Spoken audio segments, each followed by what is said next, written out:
Nearly 8 months ago, as of the time of this review, Hollow Knight was released on Steam, and somehow it managed to fly almost completely under my radar. Recently, I found the game as a recommendation on the Steam store, and although I didn't know anything about the game, I decided to give it a try. Shortly after leaving the tutorial area of the game, I found myself enchanted by the world, and pushed myself to go everywhere and see everything. From start to finish, it took me nearly 20 hours to complete my first playthrough, much longer than I anticipated. To my surprise, I found Hollow Knight to be one of the most captivating gaming experiences I've played this year. Hollow Knight takes place in a kingdom called Hallownest, a strange land where its residents are talking, friendly bug people. Most of the kingdom lies underground, and consists of huge sprawling cities reminiscent of Victorian-era London. Or at least that's how it used to be, until a devastating affliction ravaged the land, killing most of its inhabitants and reducing the rest to mindless husks. The cities have crumbled over time, and some have been consumed by the earth that surrounds them. It's here among the ruins and ominous darkness that the player, an unnamed knight of small stature, wanders into the town of Dirtmouth. Hollow Knight is a 2D action-adventure platformer with an emphasis on exploration and atmosphere. While playing the game, you'll find yourself primarily running around, jumping between platforms, and fighting hundreds of enemies with your sword, which is called a nail.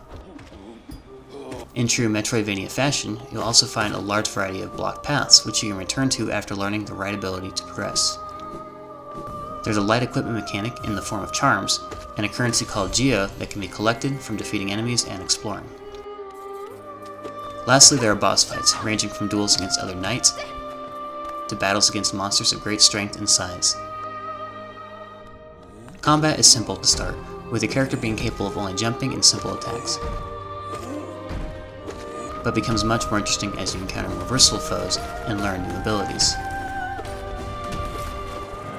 You start with 5 health, typically lose 1 health for each hit you take, and die when your health reaches 0.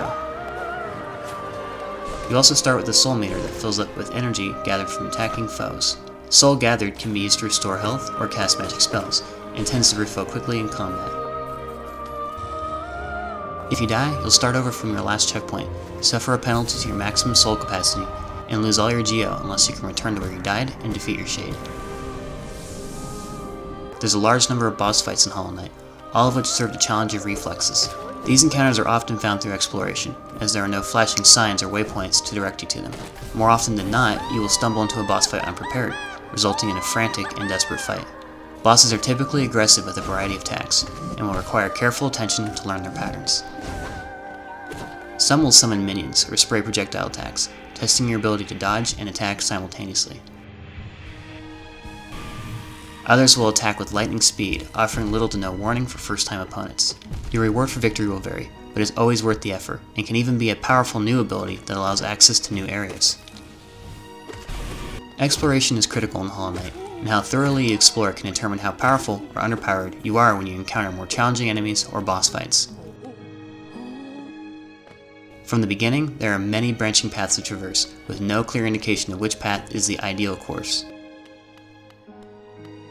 As you travel further and further from familiar territory, and find even more branching paths, you may begin to ask yourself if you've taken a wrong turn along the way. I managed to completely miss 2 powerful upgrades, and found myself unintentionally making the game harder until I found them hours later.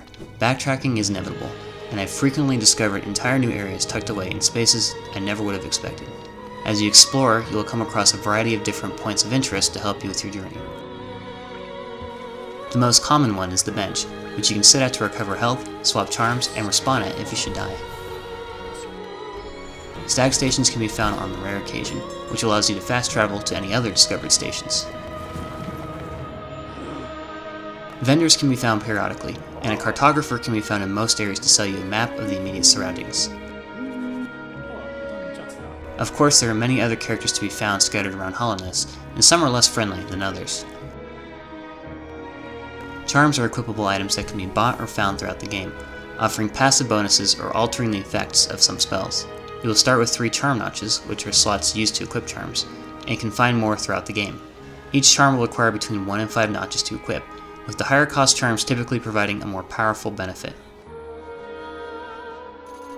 Health and soul can also be expanded in a similar fashion by finding mass shards and soul vessel fragments.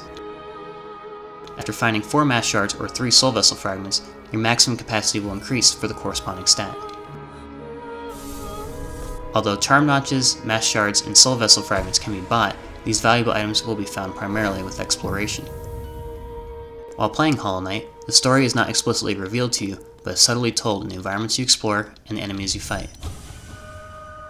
There are a few friendly bugs you'll encounter throughout the game, and one early on tells you of a sickness that turns creatures mad and robs travelers of their memories. But most seem unaware of or unable to comprehend their surroundings. Statues and signs offer cryptic phrases that feel like nondescript pieces in a kingdom-sized puzzle. Even the end goal of the game isn't revealed until about midway through, which is when the more observant players will begin to piece together the lore. The gorgeous hand-drawn scenery is front and center in Hollow Knight, and is, in my opinion, the best part of the game. I can't count how many times I entered a new area and had to take a moment to appreciate what I was seeing. The silently looming cities, the overgrown heroic statues, and the peaceful rest areas invoked a feeling of nostalgia for what these fictional places were in their prime. On the other end of the spectrum, there are many areas with an impressive and borderline hostile atmosphere. Even at times where I knew it was safe, I still felt the urgency to leave and return to the familiar. It's an accomplishment how many different emotions the environments can produce, and many more games should aim for equal levels of quality. When it comes to soundtrack, Hollow Knight expertly delivers with a high quality but selectively used musical score. Early level exploration is paired with a calm ambient theme to match the slower pace, while deeper levels will have a more tense ambient theme or none at all. Boss battles are paired with powerful and exciting music, which helps you switch gears and adds weight to the encounter. Dirtmouth, a village that functions as a safe hub for the game, has a somber tone and produces an expression of a world fading away. It's clear that the soundtrack was lovingly composed and does a great job elevating the already fantastic atmosphere. Although Hollow Knight is far better than it has any right to be, there are some rough edges that I feel are the result of a couple questionable design choices. I didn't encounter any bugs, crashing, or graphical issues throughout my entire 25 hours of playtime, which is impressive and very uncommon from smaller studios. It's difficult to even mention the one nitpick and the one actual complaint I have, only because the outrageous amount of high-quality content completely eclipses any criticism I can muster.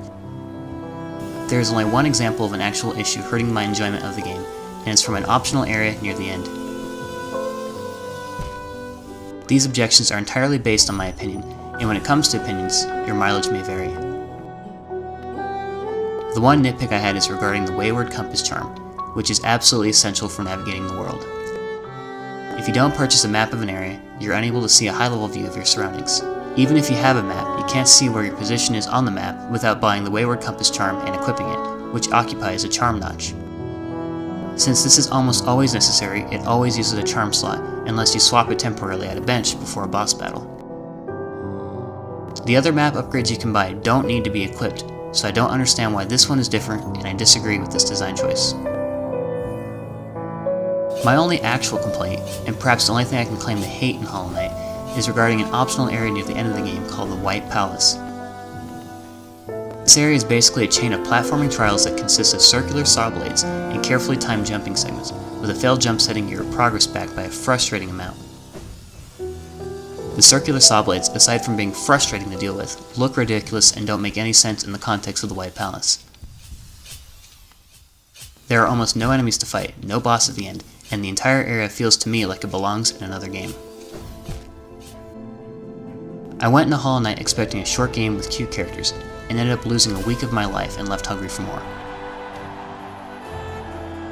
Every time I thought I was near the end, the world kept growing and offering more challenges and discoveries, and I still haven't seen everything the game has to offer.